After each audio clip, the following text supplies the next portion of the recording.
Bismillahirrahmanirrahim. Alhamdulillahirabbil alamin wassalatu wassalamu ala al-mab'uts rahmatan lil alamin nabiyina Muhammad wa ala alihi wa sahbihi wa man tabi'ahum bi ihsanin ila yaumiddin, amma ba'd.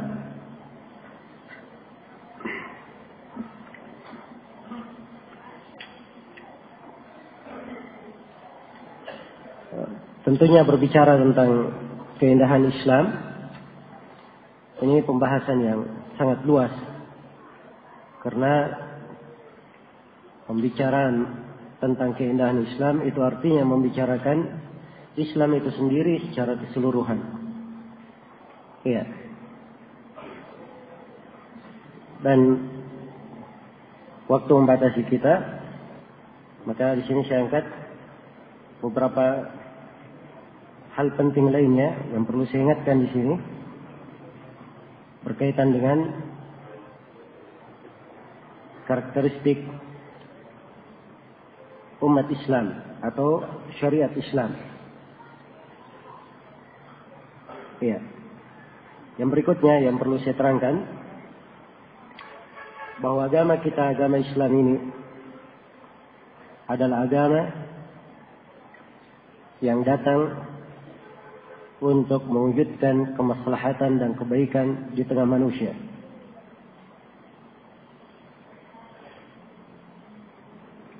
Mewujudkan kemaslahatan dan kebaikan di tengah manusia. Dan agama kita adalah agama yang melarang dari kerusakan dan mengadakan bahaya di tengah manusia. Ini ciri umum dari agama Islam. Iya. Dia agama yang menegakkan masalih, kemaslahatan. Kalau ada kemaslahatan yang diperlukan oleh manusia, perkara yang baik, yang menegakkan kehidupan manusia, pasti Islam telah menjelaskan hal tersebut dan telah menerangkannya. Demikian pula kalau ada bahaya yang membahayakan, ada mafsadat yang bisa merusak, maka pasti Islam telah menjelaskan tentang larangannya. Islam telah menjelaskan tentang larangannya. Karena itu di ayat-ayat Al-Quranul Karim Allah Subhanahu wa Ta'ala menjelaskan perintah untuk mengadakan perbaikan dan melarang dari berbuat kerusakan. Di antaranya Allah firman, "Wala tufsidu fil ardi ba'da islahiha." Janganlah kalian mengadakan kerusakan di muka bumi setelah diperbaikinya bumi itu. Setelah diperbaikinya bumi itu. Iya. Di bumi ini sudah diperbaiki oleh Allah.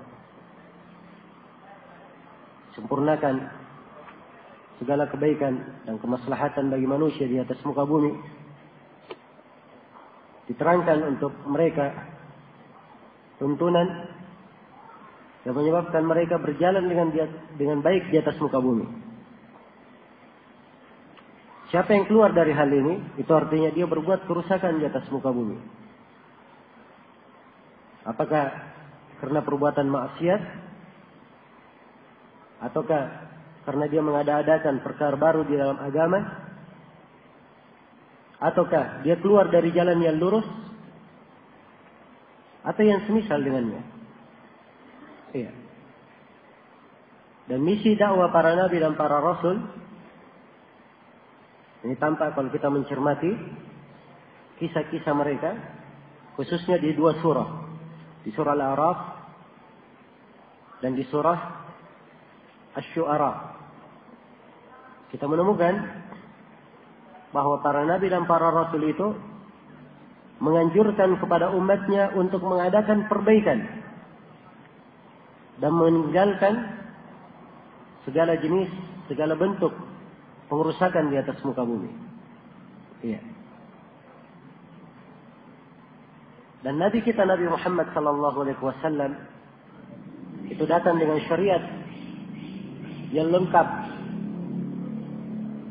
terdapat di dalam syariat beliau segala kebaikan yang ada di syariat sebelumnya. Terdapat di dalam syariat beliau kesempurnaan yang tidak ada di syariat sebelumnya. Maka Islam sangat menganjurkan kepada terwujudnya kemaslahatan dan sangat mencela adanya perbuatan kerusakan di atas muka bumi. Tindakan kaum munafikin disebut kerusakan, wala tufsidu fil ard. Wa idza qila lahum la tufsidu fil ardi qalu innama nahnu muslihun. Kalau dikatakan kepada kaum munafikin, jangan kalian berbuat kerusakan di atas muka bumi, mereka berkata, kami adalah orang-orang yang mengadakan perbaikan. Jadi perbuatan kemunafikannya disebut berbuat kerusakan. Nah, ayat ini juga menjelaskan sebuah hakikat yang banyak kita saksikan hari-hari ini. Ya. Yaitu hakikat pengakuan. Orang mengaku mengadakan perbaikan, mengadakan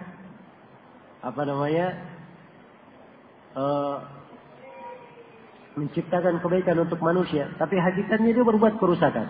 Sama dengan kaum munafikin ini.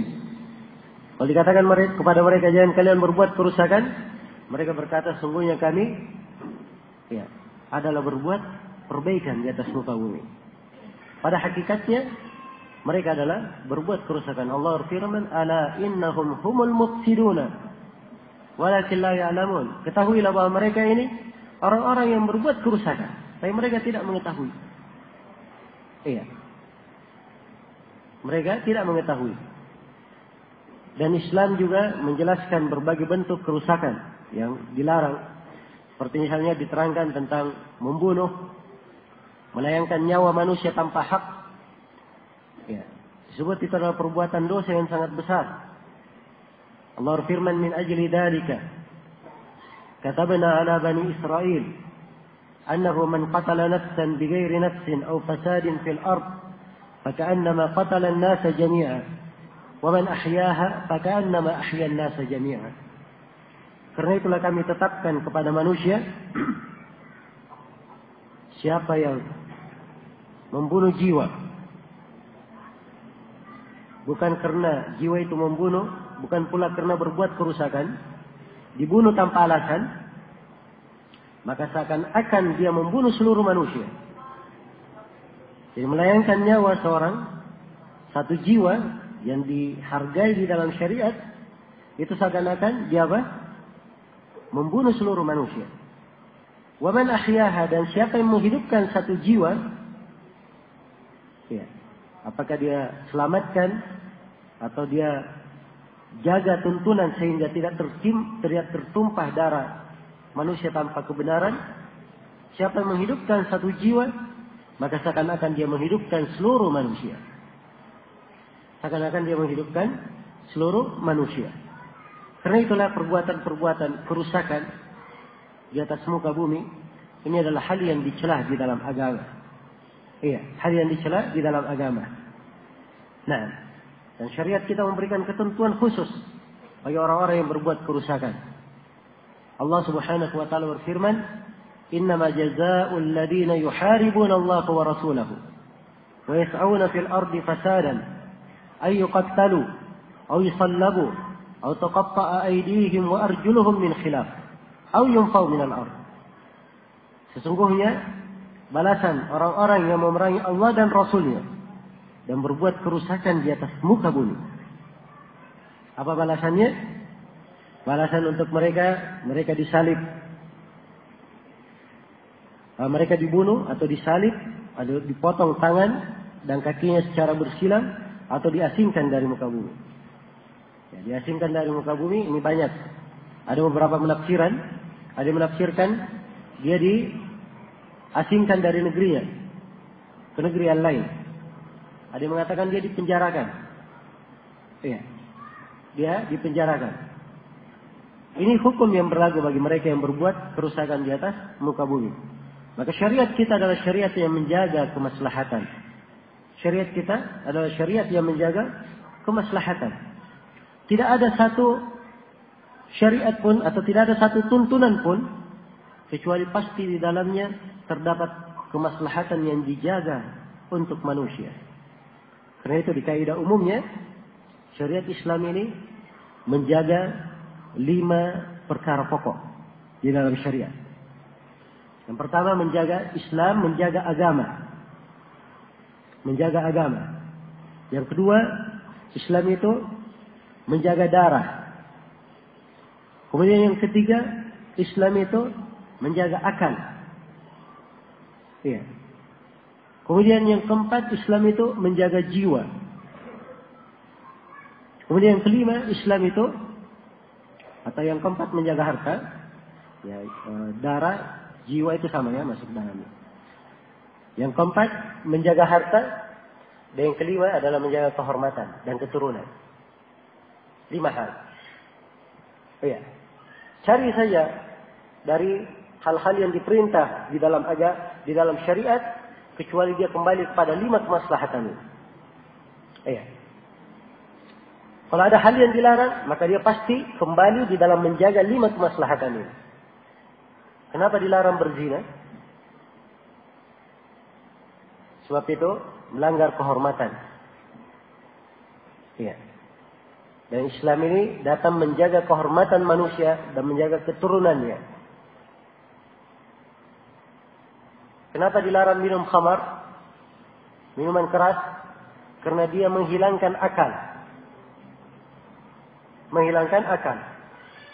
Karena itu kalau datang, ya, hal-hal yang lain selain dari khamar, seperti sekarang ada heroin, ada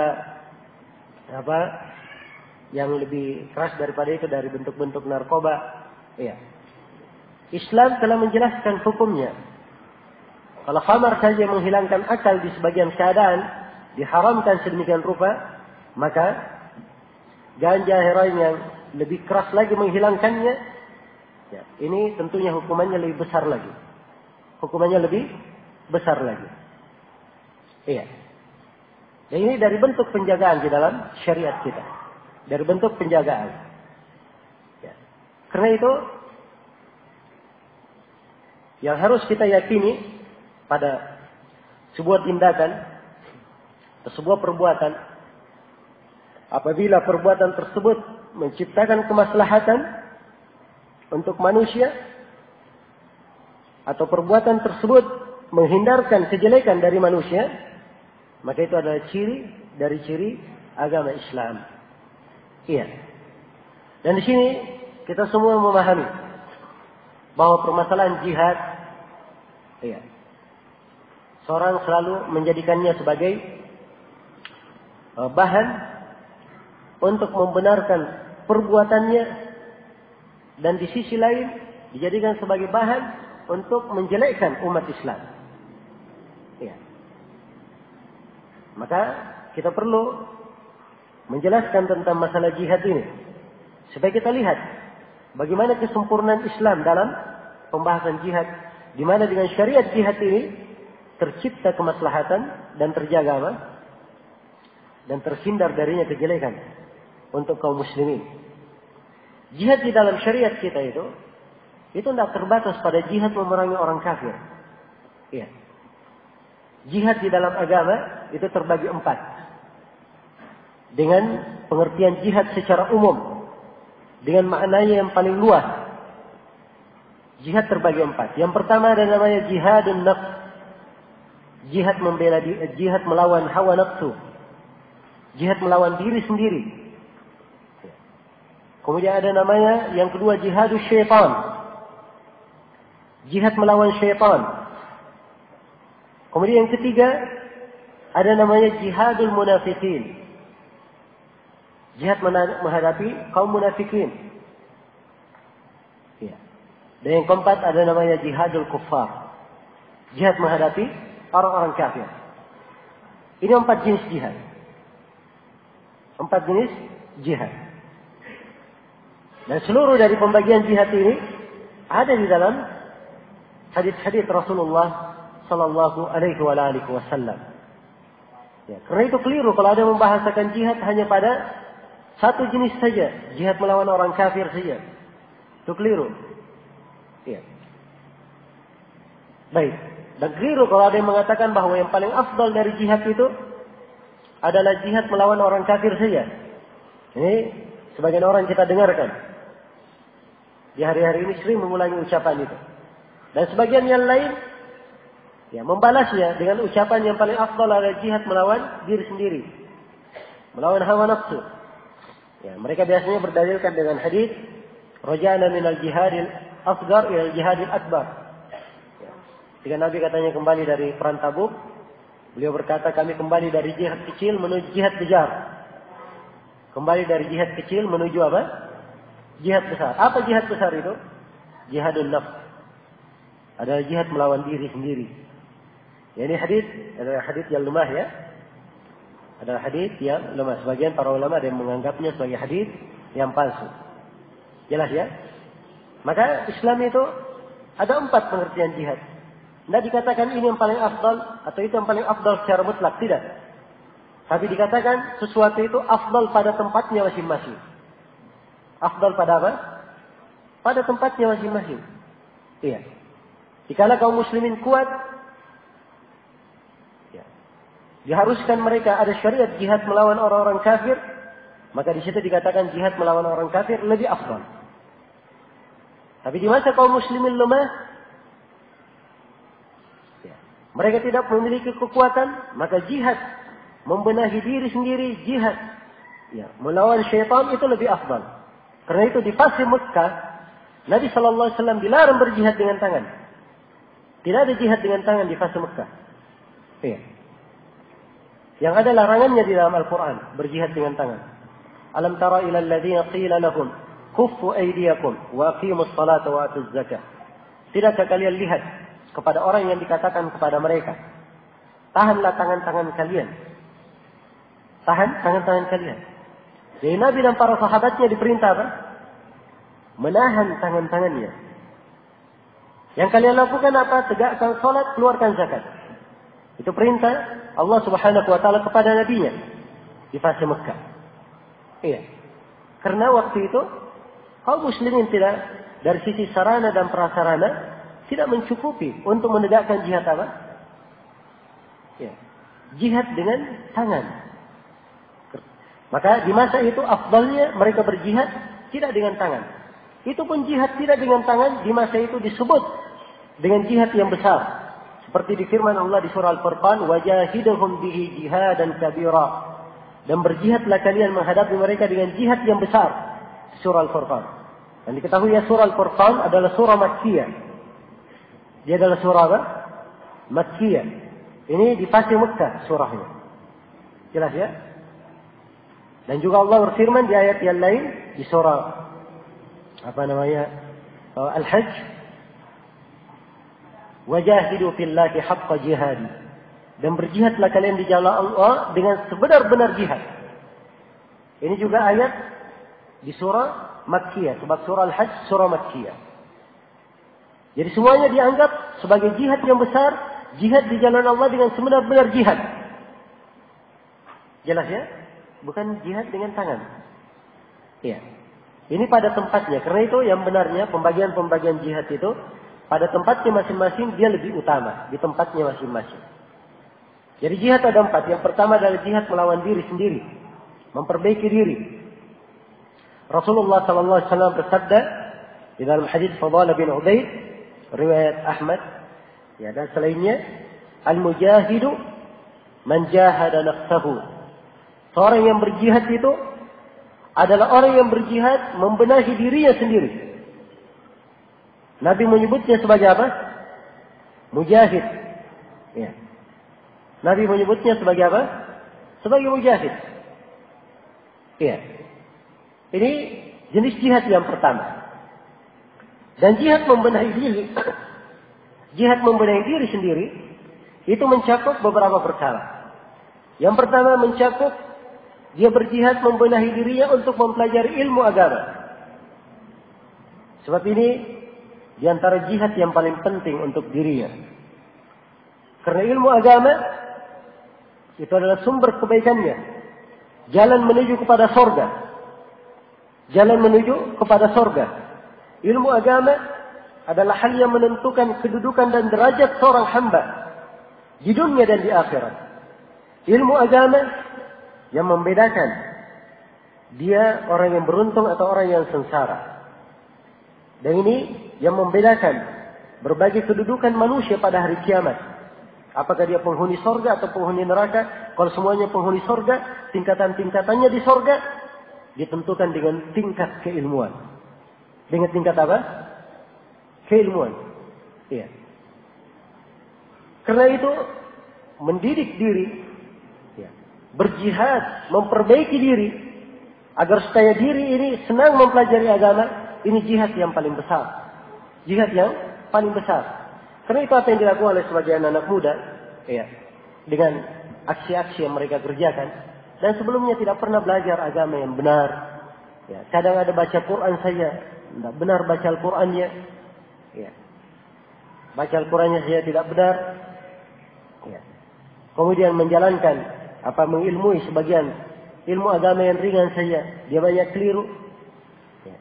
Kemudian dia ingin menjalankan hal-hal yang hal-hal yang dirinya tidak dituntut di tempat tersebut untuk melaksanakannya. Ya, dan ini diantara bentuk kekeliruan.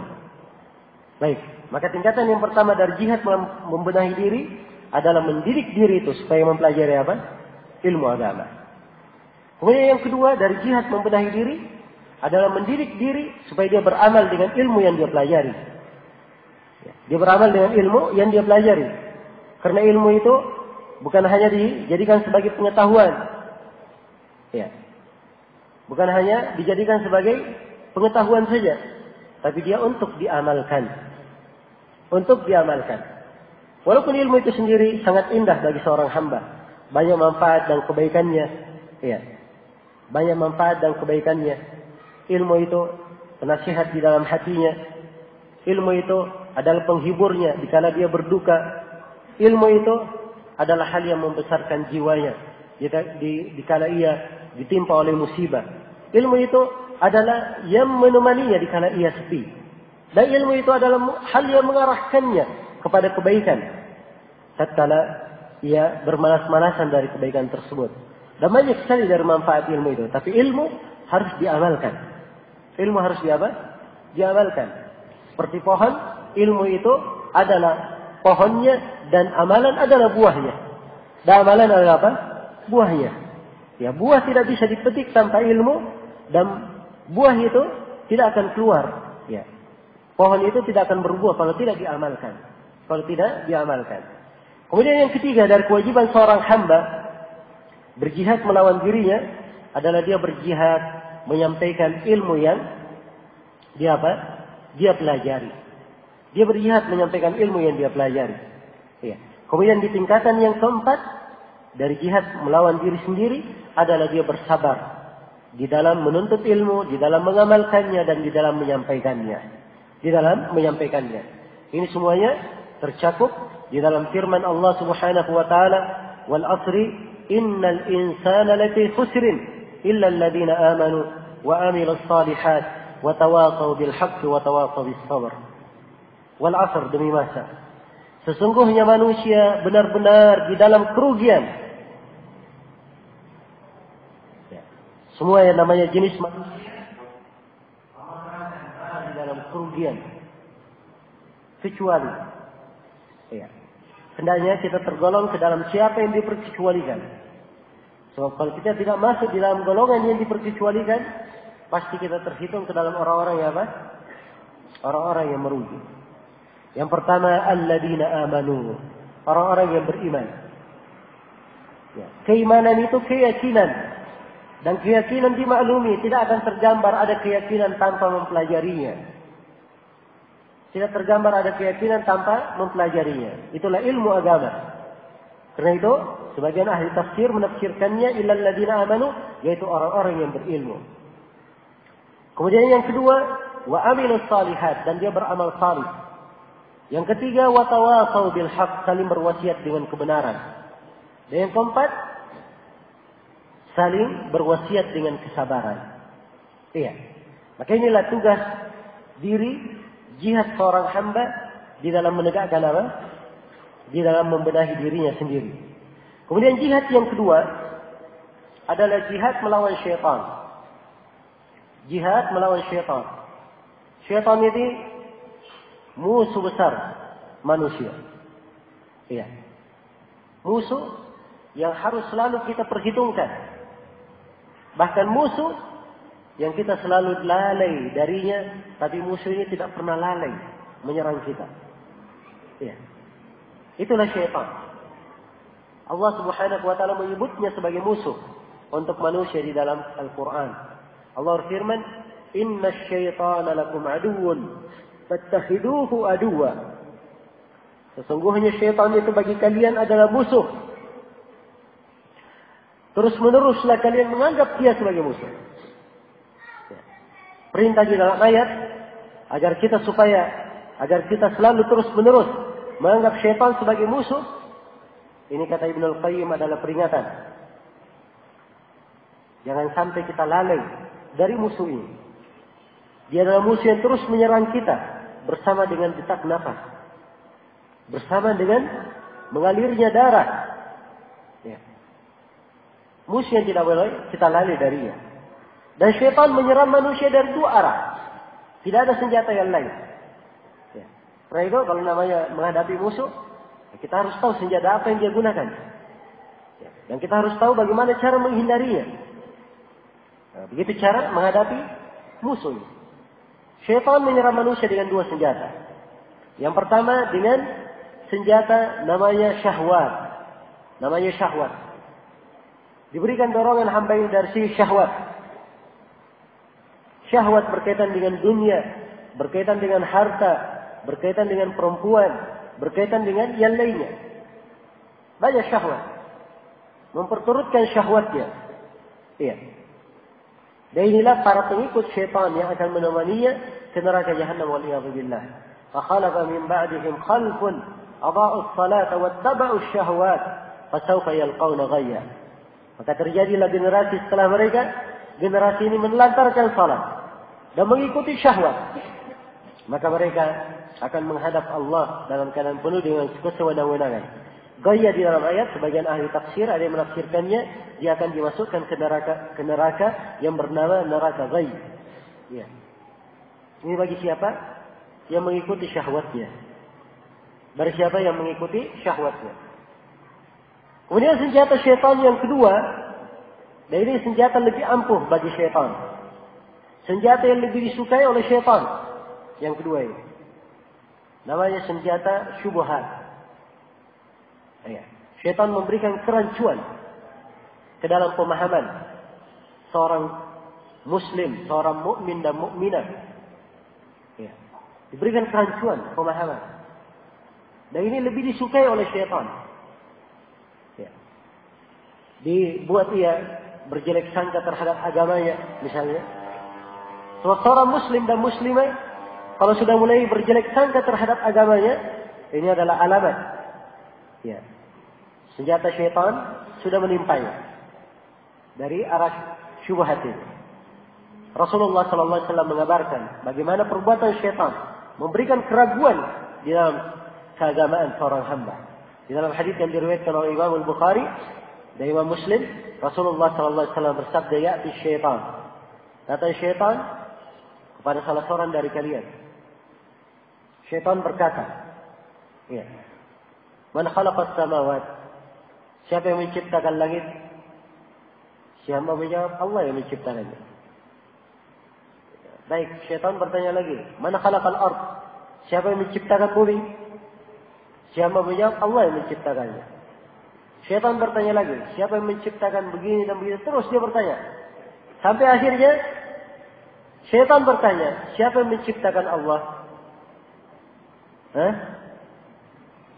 Perhatikan bagaimana racun yang dimaksudkan oleh syaitan. So, kalau dia sudah sampai di posisi ini, dia layani terus syaitan, dia akan apa? Rusak agamanya. Jelas ya? Maka kata Nabi SAW, siapa yang mendapati hal yang seperti ini, falyantahi, hendaknya berhenti. Perhatikan ya, kalimat hendaknya berhenti. Titik sampai situ saja. Ya. Yang sebelumnya tidak usah dia pikir, ya. Dan yang akan datang jangan dia berniat melanjutkannya. Hendaknya dia berhenti. Waliyaqul amantu billah. Dan hendaknya dia berucap aku beriman kepada Allah. Dan sebelumnya Nabi perintah untuk membaca a'udzubillahi minasyaitonir rajim. Sebab ini dari perbuatan apa? Perbuatan syaitan. Iya. Jelas ya? Ini dua senjata syaitan. Dan senjata dari arah syubhat itu lebih dicintai. Karena kalau syahwat, seorang tahu orang yang minum khamar, orang yang berzina, ya, orang yang berjudi, dia tahu dirinya salah.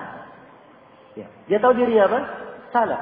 Tapi orang yang ada kerancuan pemahaman, dia tidak paham bahwa dirinya keliru. Dia menganggap dirinya benar. Ya. Menganggap dirinya benar. Karena itu syaitan senang orang yang tergelincir dengan cara ini. Iya. Maka ini dua senjata syaitan dalam menyesatkan manusia. Maka kita untuk berjihad melawan syaitan, kita juga perlu dua senjata untuk menghadapi syaitan di dalamnya. Dan dua senjata ini Allah Subhanahu wa taala terangkan dalam sebuah ayat Al-Qur'an yang sering kita dengarkan setiap hari Jumat, di pagi hari Jumat. Ya, Allah Subhanahu wa taala berfirman, "Wa ja'alna minhum a'immatan yahduna bi amrina lamma sabaru wa kanu bi ayatina yuqinun." Dan kami jadikan mereka para pemimpin yang memberi petunjuk dengan perkara kami. Mereka dijadikan sebagai para pemimpin, memberi petunjuk kapan? Lamma sabaru, yang pertama, tatkala mereka bersabar. Yang kedua, wa kanu bi ayatina yuqinun. Mereka adalah orang-orang yang yakin dengan ayat-ayat kami. Ini dua senjata. Yang pertama kesabaran, dan yang kedua keyakinan. Ya, dan perhatikan, yakin itu tidak akan muncul kecuali dengan kecuali kalau dibangun di atas ilmu yang sangat kuat. Itu baru yakin namanya. Pengetahuan yang betul-betul kuat. Jelas ya? Karena itu untuk menghadapi syaitan kita perlu dua senjata. Yang pertama adalah kesabaran, yang kedua adalah ilmu agama. Yang kedua adalah apa? Ilmu agama. Dengan kesabaran, seluruh serangan syaitan dari arah syahwat bisa kita bisa kita hindari dengan kesabaran. Sebab asalnya orang yang jatuh ke dalam maksiat, dia sedikit kesabarannya. Atau tidak bersabar. Ya. Kemudian senjata yang kedua adalah dengan ilmu agama. Ya. Segala kerancuan syaitan yang diberikan oleh syaitan, itu bisa dihindari apabila seorang memahami ilmu agama yang benar. Ilmu agama yang benar. Maka disinilah pentingnya kita mengerti bagaimana tuntunan agama itu agar supaya kita terhindar dari syubhat-syubhat. Baik, ini jihad yang kedua. Jihad yang ketiga adalah jihad melawan kaum munafikin dan masuk juga di dalamnya ya para tokoh-tokoh dan pentolan pelaku maksiat. Ya, jihad menghadapi mereka ini di dalam syariat kita dibagi menjadi beberapa bentuk. Ya, umumnya kadang dengan lisan, ya, dan kadang dengan tulisan, dan kadang secara fisik. Adapun benturan yang berkaitan dengan fisik, ini tentunya di bawah kebijaksanaan pemimpin. Sebab dia kaitannya dengan memberikan hukuman dan akibat. Dan apa yang berkaitan dengan memberikan hukuman atau akibat kepada kaum muslimin yang jatuh di dalam kekeliruan, ini kembali kepada kebijaksanaan pemimpin. Seperti Abu Bakar As-Siddiq radhiyallahu taala anhu, beliau memerangi orang-orang yang tidak mengeluarkan zakat. Ya, beliau memerangi orang-orang yang tidak mengeluarkan zakat. Karena memang ini adalah syariat yang sangat agung, syariat zakat, syariat yang sangat besar. Siapa yang meninggalkannya, maka ia boleh diperangi karena dia meninggalkan. Bukan artinya dia kafir. Dia diperangi karena dia apa? Dia menahan, tidak mau mengeluarkannya. Dan itu bentuk dari hukuman. Bentuk dari hukuman. Baik. Kemudian jihad yang keempat, dan ini menjadi inti pembahasan kita, adalah jihad melawan orang-orang kafir. Dan dimaklumi bahwa jihad melawan orang-orang kafir itu, kadang seorang bisa dengan lisannya, kadang dengan tulisan, ya, dan kadang secara fisik. Namun yang menjadi inti pembahasan kita adalah jihad melawan orang kafir secara fisik. Bagaimana Islam ya, menjelaskan tentang jihad melawan orang kafir ini secara fisik. Jelas ya? Baik. Nampak dari 4 pembagian ini secara umum, bahwa Islam betul-betul menjaga kemaslahatan manusia dan menjaga manusia ini supaya tidak jatuh di dalam jalan yang keliru yang bisa mengeluarkannya dari jalan yang lurus. Iya. Berkaitan dengan pembahasan jihad melawan orang kafir, ya para ulama kita membagi jihad melawan orang kafir itu menjadi dua bagian. Jadi jihad melawan orang kafir secara fisik itu terbagi dua. Terbagi dua. Dan ini tidak ada silang pendapat di kalangan para ulama ahli fikih. Iya. Tidak ada silang pendapat di kalangan para ulama ahli fikih. Jihad yang pertama dari jihad melawan orang-orang kafir secara fisik adalah disebut dengan nama jihadul mudafa'ah. Jihad membela diri. Jihad membela diri. Dan jihad yang kedua disebut dengan nama jihadul hujum. Jihadul hujum, yaitu jihad menyerang. Ini dua jenis jihad. Ada namanya membela diri dan ada namanya apa? Menyerang. Iya. Membela diri itu bagaimana? Kaum muslimin di negeri mereka atau di tempat mereka, mereka diserang oleh orang-orang kafir. Diserang oleh orang-orang kafir. Maka di sini mereka ada kewajiban untuk membela diri mereka. Ada kewajiban untuk apa? Membela diri mereka sendiri. Ya. Dan keberadaan jihad membela diri ini adalah hal yang disyariatkan. Hal yang disyariatkan. Rasulullah sallallahu alaihi wasallam bersabda, "Man qutila duna nafsihi fa huwa syahid." Siapa yang dibunuh karena membela dirinya, dia mati syahid. Di hadits yang lain, "Man qutila duna malihi fa huwa syahid." Siapa yang dibunuh karena dia membela hartanya, dia mati syahid. "Wa man qutila duna irdihi fa huwa syahid." Siapa yang dibunuh karena membela kehormatannya, dia mati syahid. Dan ada beberapa konteks riwayat yang lain menunjukkan bahwa pembelaan diri ini adalah sebuah jihad. Adalah sebuah jihad. Ya. Namun para ulama membagi dua atau memberikan rincian pada jihad membela diri ini.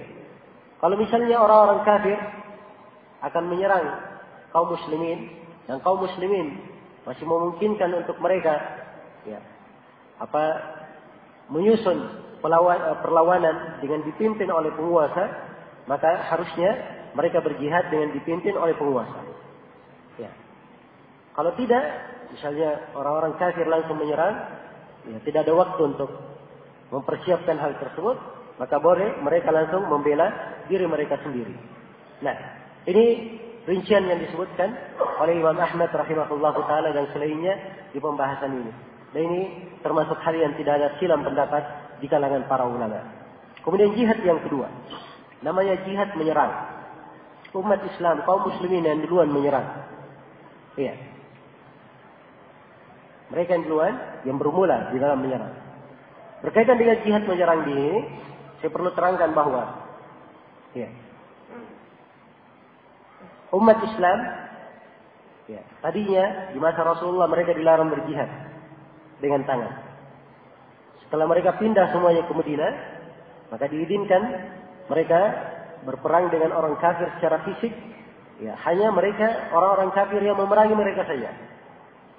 Kemudian setelah itu diizinkan mereka berperang dengan orang kafir yang berada di sekitar mereka. Kemudian setelah itu turun perintah jihad secara umum, secara fisik. Ini setelah apa? Setelah kaum muslimin memiliki kekuatan. Baik. Karena itu para ulama mensyaratkan pada jihad menyerang ada 3 syarat yang harus terpenuhi. Ini syarat yang harus terpenuhi pada jihad apa? Jihad menyerang. Syarat yang pertama dari jihad menyerang, kepemimpinan dalam jihad itu harus dipimpin oleh pimpinan negara. Harus dipimpin oleh siapa? Pimpinan negara. Nah, dan ini syarat mutlak. Syarat mutlak. Karena Rasulullah sallallahu alaihi wasallam bersabda, "Innamal imamu junnah yuqatalu min waraihi." Sesungguhnya seorang imam, seorang pemimpin itu adalah perisai. Seorang pemimpin adalah apa? Adalah perisai. Dilakukan peperangan di belakangnya. Di sabda Nabi dilakukan peperangan di belakangnya, menunjukkan tidak boleh ada komando jihad ada yang menyerukan untuk menegakkan jihad kecuali kalau penguasa yang apa? Yang menyerukannya. Dan ini nas mutlak dari Nabi sallallahu alaihi wasallam. Menunjukkan tentang hal tersebut bahwa disyaratkan harus apa? Dipimpin oleh seorang pemimpin muslim. Ya. Kalau kita membaca buku-buku yang mengatur tentang siasat syar'i, di buku-buku itu disebutkan bahwa dari wewenang penguasa salah satunya dia yang memegang komando tentang jihad dan menyuruh kaum muslimin untuk menegakkan jihad. Ini dari kekhususan penguasa, bukan dari kekhususan orang per orang. Iya. Karena di dalam proses jihad, ya, namanya ada mengumpulkan pasukan. Kemudian ada komando di dalam penyerangan. Dan ini tidak boleh berlaku pada hal yang lebih dari apa? Ya, pada hal yang lebih dari satu orang. Harus ada pada satu orang. Dan ini kaitannya dengan siapa? Kaitannya dengan pimpinan negara. Kaitannya dengan pimpinan negara. Baik, maka ini syarat yang pertama. Ya, harus dipimpin oleh siapa? Pimpinan negara. Syarat yang kedua, dari syarat jihad menyerang. Ya, jihad menyerang itu boleh dilakukan oleh kaum muslimin apabila mereka memiliki kekuatan. Apabila mereka memiliki apa? Apabila mereka memiliki kekuatan. Kalau mereka sudah memiliki kekuatan, baru dibolehkan berjihad. Karena itu di Fathu Makkah mereka tidak ada kekuatan, dilarang berjihad. Bahkan ketika di perjanjian Hudaybiyah, perhatikannya di perjanjian Hudaybiyah. Ya. Di Hudaybiyah, para sahabat radhiyallahu taala pun jumlahnya lebih 1.000 orang. Lebih berapa? 1.000 orang. Di perang Badar saja, jumlah para sahabat yang hadir cuma 313. Diperintah melawan orang-orang kafir. Ini 1.000 lebih. Para sahabat di mana? Di Hudaybiyah. Tapi bersama dengan itu Allah merintah kepada Nabi-Nya untuk menandatangani perjanjian damai dengan orang-orang kafir Quraisy. Sebab jumlah mereka berlipat kali di atas jumlah kaum muslimin. Maka ini menunjukkan disyaratkan jihad itu dengan apa? Dengan kekuatan. Iya, harus ada kekuatan. Jelas ya? Baik. Karena itu tidak ada dari para sahabat di Hudaybiyah. Oh, ayo kita berperang saja. Kan kalau kita mati syahid. Tidak ada. Semuanya harus tunduk di bawah kepemimpinan siapa? Nabi Muhammad SAW. Karena mereka tahu kalau mereka menghadapi orang-orang kafir, ya, sedangkan Nabi tidak mengizinkan, pasti tidak dihitung jihad. Dari pemahaman mereka harus dipimpin oleh seorang pimpinan negara yang harus ada kekuatan. Ya. Dan disebutkan dalam hadis riwayat Bukhari dan Muslim, nanti di akhir masa ketika Nabi Isa alaihi salam turun dan Imam Mahdi sudah keluar, kemudian Ya'juj dan Ma'juj datang. Ya'juj dan Ma'juj ini ya, tidak bisa dihadapi oleh manusia di atas muka bumi ini. Mereka berbuat kerusakan, tidak ada yang bisa menahannya. Tidak ada yang bisa menahannya. Iya. Dan dimaklumi ya bagaimana Ya'juj dan Ma'juj berbuat kerusakan dan bagaimana mereka dibinasakan. Ya. Tatkala mereka sudah berbuat kerusakan di seluruh penjuru bumi, mereka berkata, sekarang penduduk bumi sudah kita kalahkan semuanya. Mari kita perangi penduduk langit. Mereka pun mengarahkan senjata mereka ke langit. Ya. Kembalilah senjata mereka itu dalam keadaan berlumur berlumur darah. Ya, dan mereka menyangka juga sudah membunuh ya, penduduk langit. Kemudian Allah Subhanahu wa taala mengirimkan azab untuk mereka sehingga mereka mati dari awal sampai akhirnya. Yang menjadi pendalilan di sini dalam riwayat yang disebutkan dari riwayat Bukhari dan Muslim, ketika Ya'juj dan Ma'juj sudah keluar dan tidak ada yang bisa menandingi mereka, Allah memerintah kepada Nabi Isa, Imam Mahdi dan kaum muslimin yang bersama mereka untuk naik ke atas gunung. Naik ke atas gunung. Ya, karena memang jihad itu disyaratkan harus ada apa? Harus ada kekuatan. Iya, harus ada kekuatan. Kalau tidak ada kekuatan itu bukan jihad namanya. Bukan jihad namanya. Karena itu keliru orang-orang yang mengatakan, ayo, ya, kita lakukan perlawanan walaupun saya satu orang. Saya melakukan peledakan di sana sini. Itu bukan jihad. Ya. Itu tidak terhitung ke dalam perbuatan jihad. Sebab ini tidak terpenuhi syarat dari syarat yang kedua yang telah kita sebutkan. Kemudian syarat yang ketiga, dari syarat jihad menyerang, ya, jihad menyerang itu disyaratkan harus ada wilayah kekuasaan. Kaum muslimin harus memiliki apa? Wilayah kekuasaan. Karena disepakati para ulama, tidak ada jihad terhadap orang kafir di Mekah. Dan jihad itu awal kewajibannya diwajibkan di mana? Setelah Nabi SAW hijrah ke Madinah. Setelah Nabi SAW hijrah ke Madinah. Karena itu disyaratkan jihad, kaum muslimin harus memiliki apa? Harus memiliki wilayah kekuasaan. Kapan tidak ada wilayah kekuasaan, maka itu bukan jihad namanya. Bukan jihad. Baik. Sekarang kita sudah mengerti pembagian tentang jihad ini. Jadi kalau ada sekarang yang menyuruhkan jihad, ya, melakukan aksi, mereka anggap itu sebagai jihad, mudah saja ukur jihad jenis mana yang dia lakukan. Itulah pembagian jihad yang kita terangkan tadi. Ya. Ada yang melakukan peledakan. Anggaplah di Bali sana misalnya. Ya, yang sudah 2 kali terjadi sebelumnya. Atau anggaplah beberapa peledakan yang terjadi di Jakarta. Atau di tempat yang lainnya. Sekarang kita tanya kepada mereka, jihad apa yang kalian lakukan? Kata mereka, target kami orang kafir. Baik, berarti kalian jihadnya melawan orang kafir. Jihad melawan orang kafir secara fisik terbagi 2. Ada jihad menyerang dan jihad membela diri. Sekarang posisi kalian menyerang atau membela diri? Mereka tidak bisa mengatakan membela diri. Sebab mereka yang apa? Yang menyerang. Ya. Jelas ya? Kalau begitu dia bukan jihad membela diri. Sekarang jihad kalian jihad menyerang. Ya. Jihad menyerang disyaratkan 3 apa? 3 syarat. Mana pimpinan negara kalian yang memimpin? Tidak ada. Ya ada pimpinannya, tapi pimpinan negara bawah tanah. Ya. Negara bawah tanah. Pimpinannya aja nggak berani muncul. Ya. Jelas ya? Itu namanya kerajaan tikus. Ya. Tidak ada hakikatnya. Nah. Baik. Mana pimpinannya? Tidak ada. Syarat yang kedua, mana kekuatannya? Ya. Melakukan aksinya saja sembunyi-sembunyi. Ya. Jelas ya? Menjadi buronan. Ya. Tidak ada kedamaian di dalam hidupnya. Ya. Walaupun mereka katakan itu resiko seorang mujahid. Ya. Semuanya resiko. Ya. Baik. Kemudian yang ketiga, ya, dari syarat jihad, jihad itu disyaratkan dia memiliki wilayah kekuasaan. Mana wilayah kekuasaannya? Ini tidak syarat, tidak ada yang terpenuhi. Kalau begitu, itu perbuatan sama sekali tidak dihitung sebagai jihad. Kita yakin itu bukan perbuatan jihad, tapi itu namanya perbuatan jahat.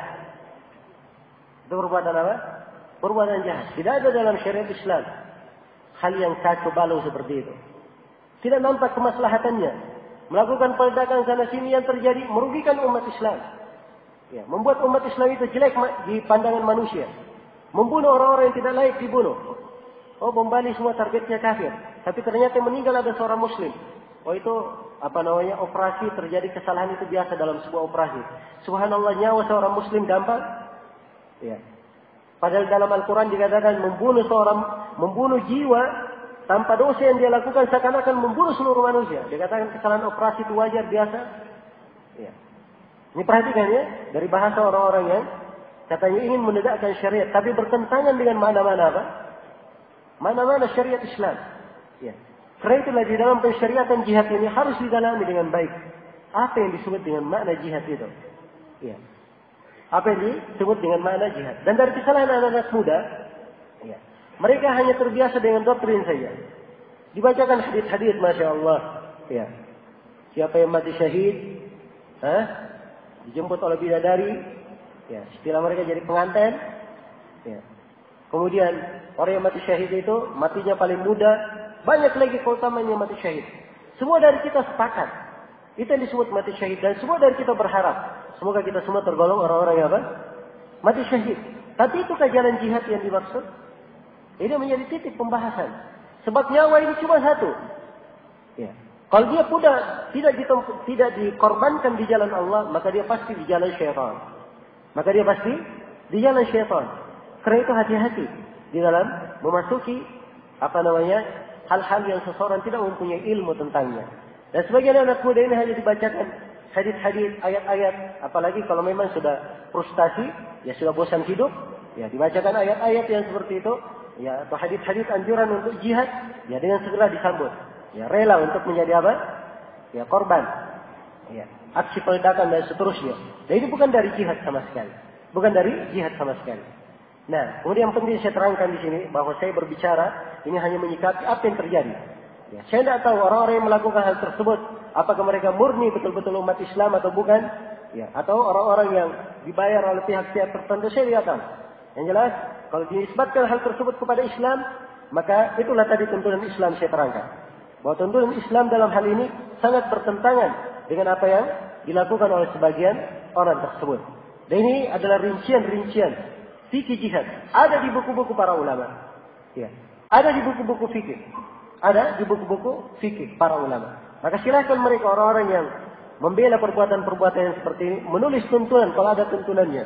Dan insyaAllah mereka tidak akan mendapatkan tuntunan yang menjelaskan tentang kebenaran aksi-aksi mereka. Bahkan tuntunan syariat kita, ya, secara terperinci menjelaskan kerusakan perbuatan tersebut. Dan secara global, kaidah yang saya terangkan sekarang ini, bahwa Islam datang untuk mewujudkan kemaslahatan. Dan Islam itu memerangi segala bentuk kerusakan di atas muka bumi. Ini sangat bertentangan dengan makna umum dari keindahan syariat Islam. Ya, tidak ada dari bentuk kegiatan jihad di masa Nabi Sallallahu Alaihi Wasallam yang membuat kaum muslimin semakin menderita. Itu tidak ada di masa Nabi. Ya, sekarang ini dengan bentuk jihad yang ditegakkan oleh sebagian orang, ya, kata jihad tanda petik tadi itu yang ditegakkan oleh sebagian orang, ya, ini telah membuat kerugian yang sangat besar di tengah kaum muslimin. Tertindasnya berbagai lapisan umat Islam di negeri-negeri yang lemah, mereka minoritas di sana. Dan dimaklumi, ya, Afghanistan, ya, dan dimaklumi Irak itu menjadi sasaran orang-orang kafir. Alasannya apa? Memerangi terorisme. Ya. Kemudian orang-orang yang giat berdakwah, orang-orang yang giat menyampaikan Islam, ya, dianggap jelek oleh manusia. Disebabkan karena apa? Sebagian dari orang-orang ini yang berbuat tindakan tidak bertanggung jawab, mengatasnamakan Islam, tetapi tindakannya jauh dari penamaan keislaman.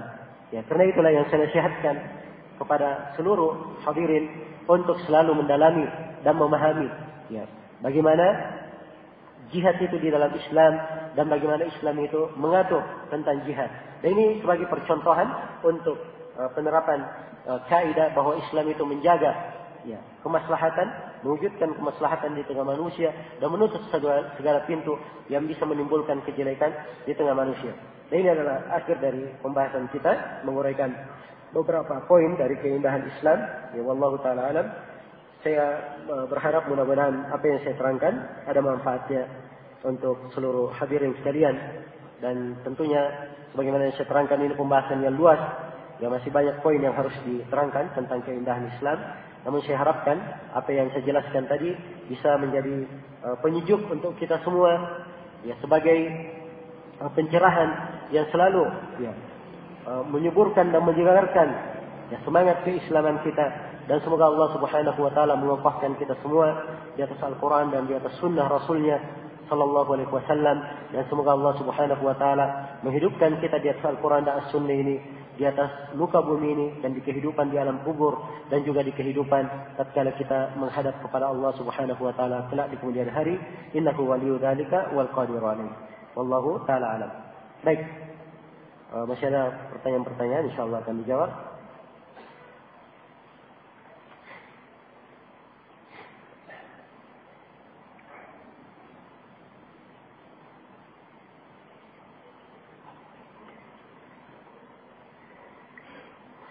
Saya sering mendengar bahwasanya Syekh Muhammad bin Abdul Wahab dan Muhammad Saud melakukan pemberontakan terhadap Daulah Utsmaniyah Turki. Apakah demikian benar? Ya, jawabannya tidak benar, ya. Tidak benar. Ya, Daulah Utsmaniyah Turki itu memang khilafah Islamiyah yang terbesar di saat itu. Tapi seluruh umat Islam tidak terlingkup di dalam satu daulah, di dalam satu khilafah. Iya. Di dalam satu khilafah. Karena itu Imam Syaukani menyebutkan kesepakatan para ulama bahwa tatkala negeri kaum muslimin sudah menjadi sangat luas sekali dan di setiap belahan negeri ada pimpinannya sendiri, pemerintahannya sendiri, maka pemerintahan mereka ini mempunyai hak yang sama seperti hak yang dimiliki oleh khalifah umum. Iya. Dimiliki oleh khalifah umum. Seperti yang terjadi sekarang ini. Ada Indonesia, pimpinan negara yang wajib dia taati presidennya. Ya. Dia berada di Malaysia, dia wajib taat kepada pimpinan yang tertinggi di pemerintahannya. Ya. Dan demikian pula kalau dia berada di negeri-negeri lainnya dari negeri kaum muslimin. Nah, itu yang dimaksud.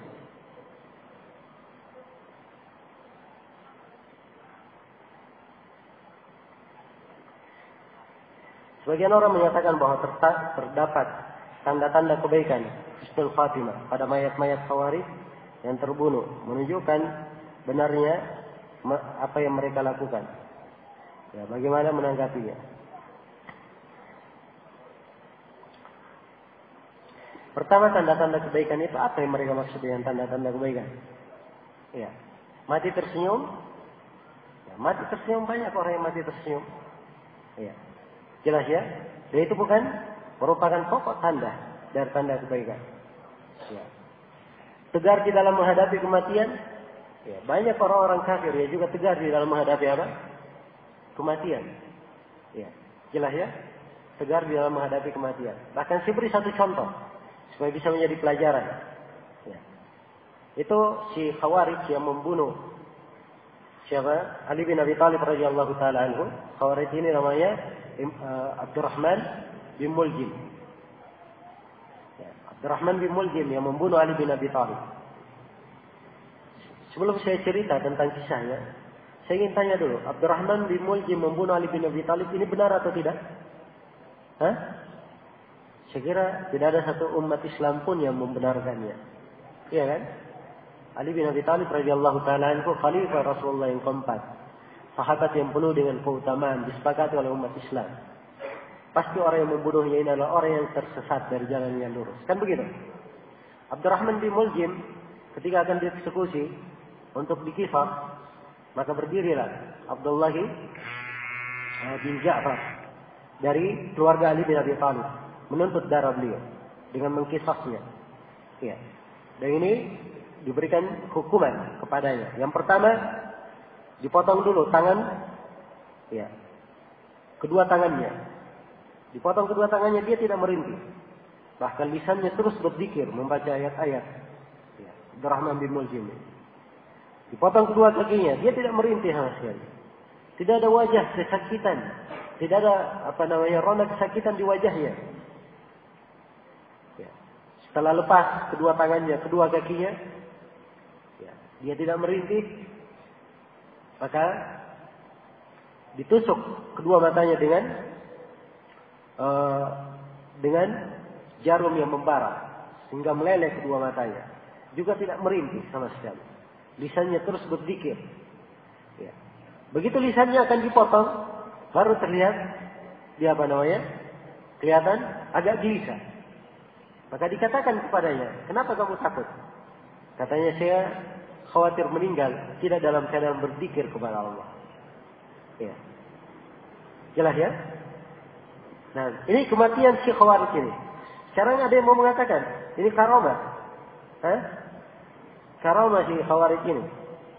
Ya, itu bukan karamah, tapi itu dari bisikan syaitan. Dan itu biasa, syaitan membuat ya, wali-walinya diberikan hal-hal yang seperti itu. Padahal akhirnya nanti syaitan akan berlepas diri dari mereka. Karena itu yang menjadi ukuran bukan kejadian yang terjadi, tapi hukum syariat di dalam amalan yang dia lakukan. Ya. Hukum syariat. Jelas ya? Baik memperoleh anak itu kemaslahatan atau boleh? Saya beri contoh lain supaya jelas. Memperoleh anak suatu maslahat atau bukan? Maslahat ya, karena Nabi sallallahu alaihi wasallam senang umatnya itu banyak, ya kan? Senang umatnya itu banyak. Sekarang kalau ada yang memperoleh anak dengan cara zina, bagus atau tidak? Oh jangan boleh. Oh bagus, karena ini maslahat. Walaupun pakai cara zina nggak apa-apa. Tidak diperbolehkan. Jelas ya? Karena itu tidak semua hasilnya dikatakan bagus, jalannya adalah benar. Tidak semuanya seperti itu. Yang dilihat apa hukum syariat terhadap jalannya. Sudah kita terangkan tadi, hukum jihad yang mereka lakukan. Sama sekali tidak ada dari sisi syariat kita yang membenarkan perbuatan jihad seperti itu. Perbuatan jihad yang seperti itu. maka itu hukum syariat. Ya. Apapun yang terjadi, ya, dari mereka dikatakan mendapatkan karamah, mendapatkan ini dan itu, ya, itu adalah urusan lain. Itu adalah urusan lain. Jelas ya? Walaupun kebanyakan dari berita-berita itu adalah hal yang tidak benar sebagaimana yang dimaklumi.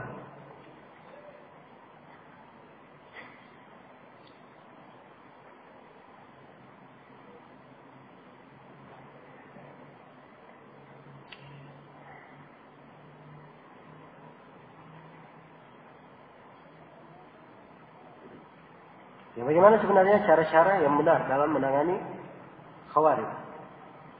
Apa yang dibenarkan membunuh mereka karena persangkaan kuat? Mempunyai teman-teman Khawarij. Ya. Ini kalau Khawarij itu artinya orang yang mempunyai pemahaman boleh keluar terhadap penguasa. Ya. Dan pemahamannya ini dianggap sebagai keyakinan, itu Khawarij definisinya. Adapun kalau dia melakukan kudeta terhadap penguasa karena dunia saja bukan karena pemahaman, itu namanya bughat. Itu dianggap bughat dalam istilah syariatnya. Khawarij ini adalah fitnah, ujian untuk umat Islam. Dan Nabi sallallahu alaihi wasallam mengabarkan tentang fitnah mereka di dalam hadis yang mutawatir. Banyak sekali hadis yang menjelaskan. Dan Nabi merinci ya tentang ciri-ciri kaum Khawarij ini. Ciri-ciri mereka. Di antara ciri-ciri mereka, ya, sufahaul ahlam, hudatsaul ahsnam. Umurnya masih muda, tapi akalnya pendek, cara berpikirnya pendek. Ya, ibadahnya masya Allah rajin sekali, rajin ibadahnya. Sampai, ya, Nabi Shallallahu Alaihi Wasallam bersabda, kalian hinakan sujud kalian di depan sujud mereka, solat kalian di depan solat mereka, puasa kalian di depan puasa mereka. Saking banyaknya mereka ibadah. Tapi Nabi menyatakan tentang Khawarij yang merukuna minad din kama yamruqus sahmu minar ramiyah. Mereka ini keluar dari agama seperti busur itu atau seperti anak panah itu menembus sasarannya. Dianggap seperti keluar dari busur. Anak panah keluar dari busurnya atau anak panah menembus sasarannya. Iya. Ini kaum Khawarij. Ibnu Abbas ketika mendebat orang-orang Khawarij, ya, orang dikisahkan di dalam hadis itu terlihat di pipi-pipi mereka tanda-tanda hitam. Saking banyaknya mereka menangis. Dan dilihat di tempat-tempat sujudnya. Ya, bekas-bekas hitam. Saking banyaknya mereka sujud kepada Allah Subhanahu wa Ta'ala. Itu sebab-sebab sujud. Ya, terlihat. Tapi ini mereka Khawarij yang dikabarkan oleh Nabi Sallallahu Alaihi Wasallam. Tidak ada seorang pun dari Khawarij itu dari golongan para sahabat radhiyallahu ta'ala anhum. Tidak ada sahabat yang bersama mereka. Dan Ibnu Abbas mendebat mereka. Maka rujuklah dari kaum Khawarij itu sekitar 2.000 orang. Karena itu di antara cara yang paling baik untuk menghadapi permasalahan orang-orang Khawarij ini adalah meluruskan pemikiran mereka. Meluruskan pemikiran mereka. Iya. Karena mereka pada umumnya adalah orang-orang yang menghendaki masuk surga. Ya, cuma caranya untuk masuk surga cara yang salah. Cara yang keliru. Maka diarahkan kepada surga tersebut dengan cara yang benar. Karena itu Ibnu Abbas ketika mendebat mereka, Ibnu Abbas bertanya, apa alasan kalian? Mereka menyebutkan alasannya. Ya, 3 alasan mereka sebut. Ibnu Abbas hanya membaca ayat-ayat Al-Quran dan beberapa hadis Nabi, rujuk dari mereka. 2.000 orang. Ya, dan inilah keistimewaan ilmu agama. Karena itu tadi saya katakan bahwa ilmu agama ini sangat penting. Ya. Orang-orang Khawarij ini tidak bisa dikalahkan dengan pedang. Ya. Orang-orang Khawarij ini tidak luntur semangatnya. Ya. Karena apa? Karena terus diperangi dan dibunuhi. Ya. Sebab mereka memang ingin mati dan menganggap jalannya adalah jalan apa? Jalan jihad. Itu anggapan mereka. Ya. Jadi kekuatan dengan tangan tidak mempan untuk mereka. Tapi Ibnu Abbas menghadapinya dengan kekuatan ilmu. Rujuk 2.000 orang. Ya. Meninggalkan apa? Meninggalkan pemikiran Khawarij. Nah, ini dari solusi yang sangat bagus di dalam hal ini.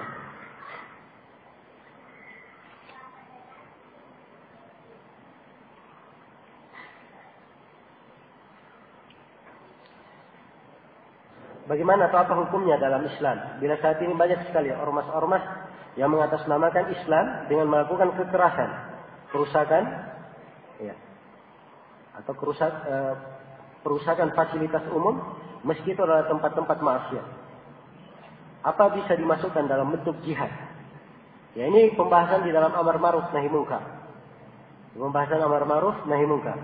Dan kebanyakan orang yang melakukan kemungkaran dengan tangannya sendiri, ya, ini adalah orang-orang yang kurang memahami fikih amar ma'ruf nahi munkar.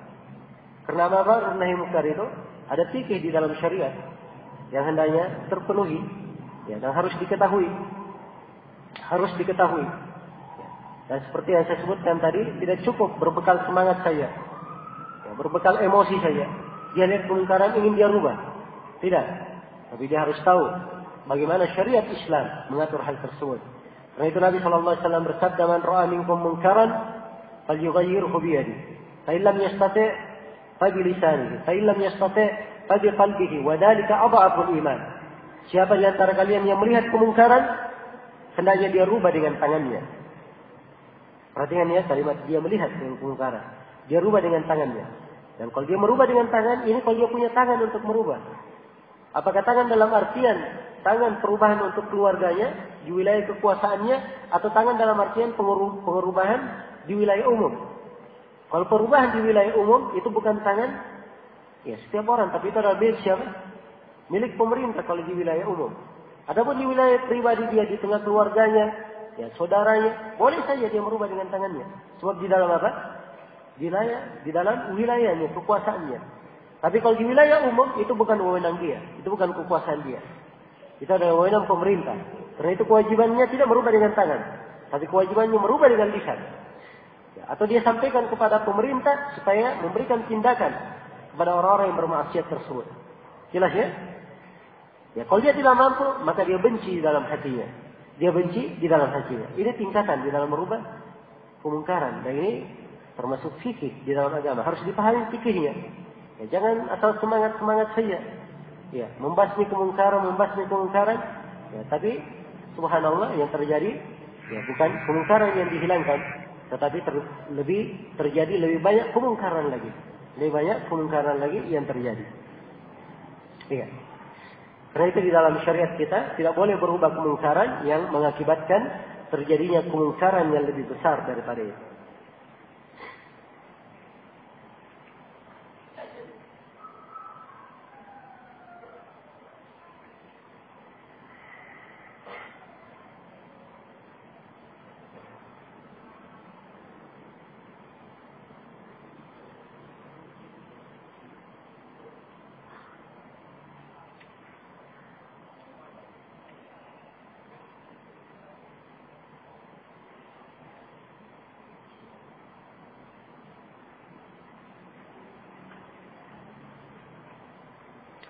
Bagaimana tentang para tokoh lintas agama ketika menegur penguasa masalah kebohongan? Apakah dibenarkan secara tuntunan Islam? Ya, ini sudah dimaklumi ya, saya sudah terangkan tadi. Hadis-hadis Rasulullah SAW yang menjelaskan bagaimana menyikapi penguasa. Maka apa yang dilakukan oleh sebagian orang ini yang mengatasnamakan dirinya adalah wakil-wakil agama, ya. Kalau dia merasa dirinya mewakili umat Islam, maka itu adalah hal yang tidak benar. Yaitu termasuk kebohongan terhadap umat Islam. Ya.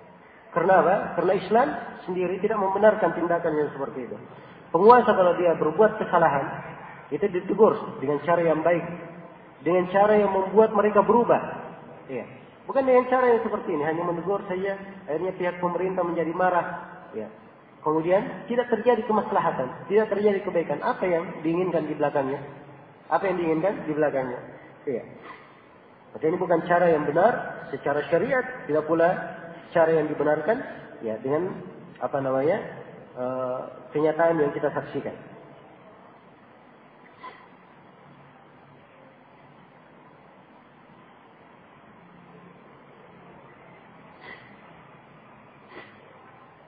Apabila terjadi konflik antara sesama negara muslim yang mengakibatkan perang, yang kita diperintah oleh penguasa untuk membantu berperang, mempertahankan negara. Bagaimana sikap kita? Ini masalah sepanjang tidak terjadi, yang tidak usah ditanyakan ya. Sepanjang tidak terjadi, yang tidak usah ditanyakan. Kalau dia terjadi, ditanyakan, tidak ada masalah. Memang ada jawabannya. Ya. ada jawabannya. Jadi secara umum di dalam bentuk perangnya itu perlu diperiksa kondisinya bagaimana. Apakah dia di kondisi mempertahankan diri atau di kondisi perang fitnah atau yang selainnya. Ya, dan di sini hukumnya berbeda-beda. Ya, karena itu saya katakan kalau tidak terjadi tidak usah ditanyakan. So, kalau saya merinci hukum juga, ya adalah hal yang tidak terlalu berguna. Ya, karena kondisinya tidak ada.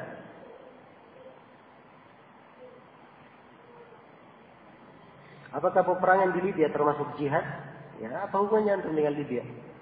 Ya, kita di Indonesia tidak ada hubungannya dengan apa? Libya.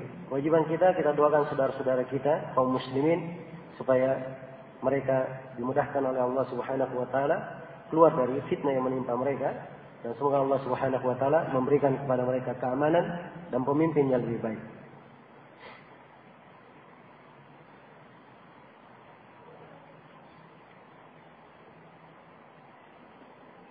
Ya, dan masuk di dalam hal-hal yang seperti ini, urusan umum, ya, menyikapi kondisi umum, ini tidak semua orang layak dalam hal tersebut. Ya, tidak semua orang layak di dalam hal tersebut. Dan di sini saya ingin ingatkan sebuah hadis dari Rasulullah Sallallahu Alaihi Wasallam, hadis yang sangat agung sekali, hadis yang sangat agung, wajib kita menghafalkannya dan mengamalkannya. Ya, hadisnya diriwayatkan oleh Imam Tirmidzi. Seorang sahabat yang bernama Uqbah bin Amir al-Juhani bertanya kepada Rasulullah SAW. Ya Rasulullah, man najah? Wahai Rasulullah, apakah keselamatan itu? Apa jalan keselamatan? Kata Nabi SAW, amsik alaika lisanak, wal yasa'ka baituka, wabki ala khati'atik. Kata beliau, tahanlah lisan kamu, pegang lisan kamu, dan jadikan rumah kamu lapang bagimu, dan tangisilah kesalahan-kesalahanmu. Ini 3 solusi diberikan oleh Nabi jalan keselamatan. Yang pertama, menahan lisan. Sebab lisan ini ular, lisan itu. Ya. Kalau kita tidak hati-hati, dia akan menyengat kita sendiri. Karena itu kata seorang penyair bijaksana, ihdar lisanaka ayyuhal insan, la yaldaghannaka innahu thu'ban. Hati-hati engkau dari lisanmu, wahai manusia. Jangan sampai dia menyengatmu. Sungguhnya lisan itu adalah ular bagimu. Ular yang sangat besar, bisa membahayakan. Nah, lisan ini kadang karena satu kalimat yang dia ucapkan menyebabkan seorang hamba diseret ke dalam neraka sejauh timur dan barat. Karena satu kalimat. Kata Nabi SAW dalam hadis riwayat Bukhari dan Muslim, Inna ar-rajula la yatakallamu bi kalimatin la yatabayyanu fiha yazillu biha ila an-nar ab'ada ma baina al-masyriq wal maghrib.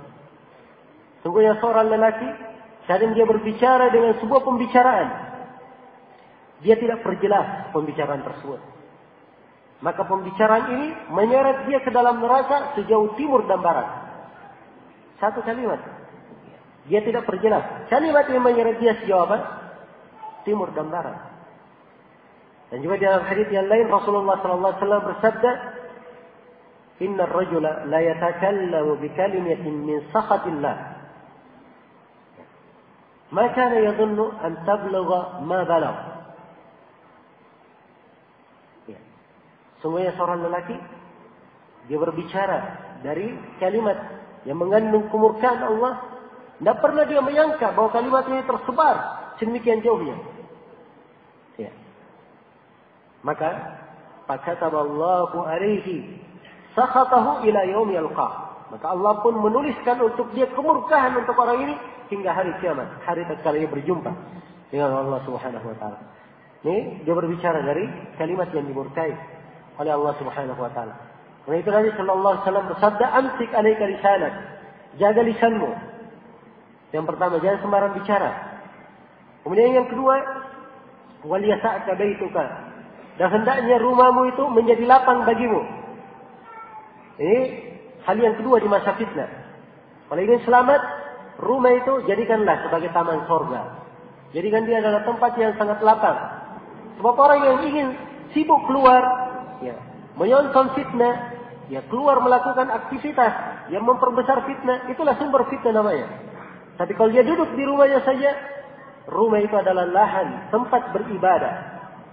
Kata Nabi sallallahu alaihi wasallam, "Al-ibadatu fil haraj ka hijratin ilayya." Beribadah di masa fitnah itu bagikan berhijrah kepadaku. Dihitung sebagai amalan apa? Amalan hijrah. Ya, dia bisa beramal di rumahnya dengan amalan kebaikan yang sangat banyak. Berbeda dengan orang yang keluar dari rumahnya menyambut fitnah. Ya. Walaupun dia tidak ikut, dia sekedar menonton saja, itu sudah bahaya baginya. Karena itu Nabi sallallahu alaihi wasallam mengingatkan dalam hadis yang lain, "Satakunu fitanun al-qa'idu fiha khairun min al-qa'im, wal qa'imu fiha khairun min al-mashi, wal mashi fiha khairun min as-sa'i." Akan terjadi fitnah-fitnah. Orang yang duduk di fitnah itu lebih baik daripada orang yang berdiri. Orang yang berdiri lebih baik daripada orang yang berjalan. Orang yang berjalan lebih baik daripada orang yang berlari. Jadi semakin seorang ada aktivitas di dalam menyongsong fitnah, maka semakin jelek pula ya keadaannya dan semakin mudah pula ia terseret ke dalam fitnah tersebut. Maka ini yang kedua, wal yasa'ka baituka. Hendaknya rumahmu lapang bagimu. Kemudian yang ketiga kata Nabi sallallahu alaihi wasallam, wa baki ala khati'atik. Tangisilah kesalahan-kesalahanmu. Kita ini punya dosa, ya, lebih banyak daripada memikirkan urusan orang lain. Kita punya kewajiban membenahi diri kita sendiri. Karena itu Nabi sallallahu alaihi wasallam perintah kita untuk lebih banyak introspeksi diri. Mungkin saja fitnah-fitnah itu terjadi, banyaknya musibah dan malapetaka yang menimpa. Mungkin saja itu karena dosa-dosa kita sendiri. Karena itu hendaknya kita lebih banyak memperbaiki diri, membenahi diri. Ini hadis yang sangat agung sekali. Kalau dicermati dan diperhatikan, terdapat di dalamnya pokok-pokok ya, yang merupakan sumber keselamatan seorang hamba. Sumber keselamatan seorang hamba. Dan Nabi sallallahu alaihi wasallam menjawabnya untuk pertanyaan para sahabat, apakah jalan keselamatan itu wahai Rasulullah?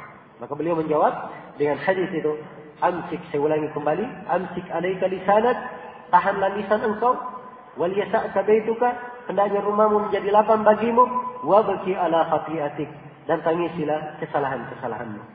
Ya, wallahu taala alam. Baik, selesai sudah ya pertanyaan. Dan ini ada pertanyaan-pertanyaan yang sengaja saya tidak baca. Ya. Dan biasanya kalau saya tidak baca pertanyaan, mungkin karena saya tidak tahu jawabannya, dan mungkin karena pertanyaannya bukan pada tempatnya ditanyakan. Ya, baik. Dan saya berharap mudah-mudahan apa yang saya sampaikan untuk pertemuan hari ini ada manfaatnya untuk seluruh hadirin. Ya, dan saya berharap semoga Allah Subhanahu wa taala menjadikan kita semua sebagai hamba-hambanya yang selalu menanamkan keindahan Islam di dalam jiwanya. Ya, selalu berbahagia dengan keislamannya, berbangga dengan keislamannya. Ya, berbangga dengan keislamannya.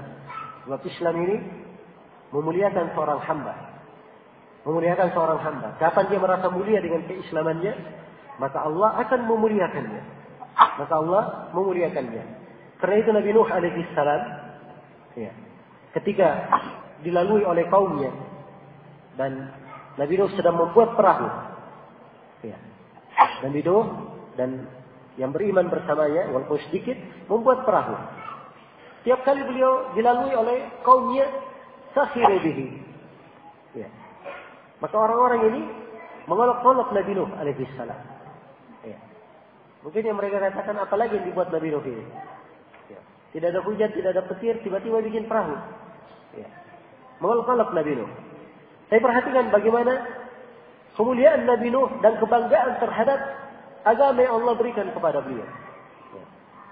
Disebutkan dalam kelanjutan ayat, Nabi Nuh berkata, in taskharu minna fa inna naskharu minkum kama taskharun. Kalau kalian mengolok-olok kami juga mengolok-olok kalian. Ya. Sebagaimana kalian lakukan. Maksudnya ini menunjukkan apa? Bahwa kemuliaan, mereka memiliki kemuliaan, kebanggaan dengan agamanya. Ya. Tidak seperti sebagian Muslim, kalau dikatakan, oh ini terlalu fanatik dengan keislamannya. Oh ini lagi yang teroris-teroris ini. Ya, pakai jenggot-jenggot lagi. Oh ini lagi yang begini. Hal-hal yang ada hubungannya dengan syariat. Ya. Dan itu adalah ciri seorang Muslim, itu dia bangga dengannya. Ciri seorang Muslim dan Muslimah, dia hendaknya berbangga dengannya. Walaupun manusia mendudukan kepadanya kalimat-kalimat yang tidak benar, dia hendaknya bangga dengan keislamannya tersebut. Ya. Dan di kehidupan tentunya ada ujian, dan ada cobaan. Dia itulah kehidupan seorang hamba.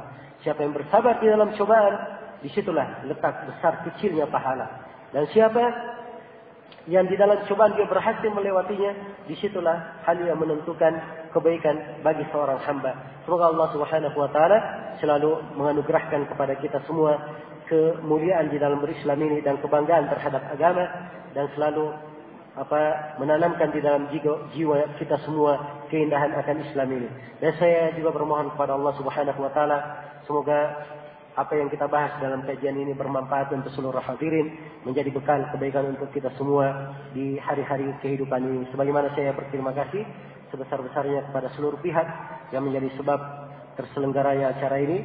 Semoga Allah Subhanahu wa taala menjadikan kegiatan ini sebagai amal kebaikan yang membawa manfaat untuk kita semua insyaallah taala hari tatkala kita menghadap kepada Allah Subhanahu wa taala. Innahu waliyyu dzalika wal qadiru alaih.